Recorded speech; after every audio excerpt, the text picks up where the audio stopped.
Two registered release deeds and one unregistered family settlement deed existed, yet the dispute traveled to the Supreme Court. Imagine giving up property legally, living separately for decades, and still being dragged into a partition case. This is the story of P. Anjanappa versus A. P. Nanjundappa, decided by the Supreme Court of India on 6th November 2025. There was a father named Pilappa. He had 4 sons and daughters. The family owned properties which were originally enjoyed together. In 1956, one son signed a registered release deed, clearly giving up his share in the family property.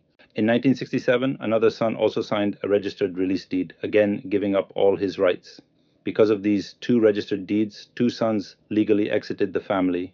Pilappa died in 1969. After his death, only 2 sons remained to deal with the family properties, one of them being P. Anjanappa. In 1972, the 2 remaining sons divided the properties between themselves. They recorded this division in an unregistered family settlement deed known as a palupati. After that, they lived separately and dealt with their respective properties independently. In 1972, the 2 remaining sons divided the properties between themselves. They recorded this division in an unregistered family settlement deed known as a palupati.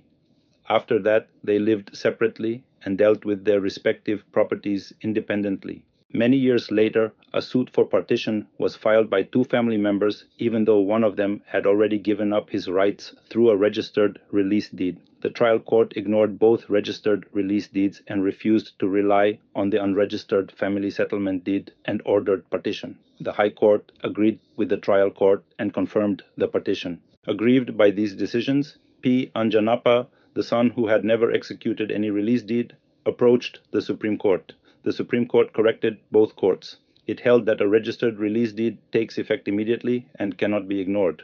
It also held that an unregistered family settlement deed can be relied upon to show separation and later possession. The Supreme Court set aside the judgments of the trial court and the High Court and fixed the shares correctly. The message is simple. A person who never gave up his rights cannot be deprived by ignoring clear documents. Follow Nava Legal for simple explanations of Supreme Court judgments.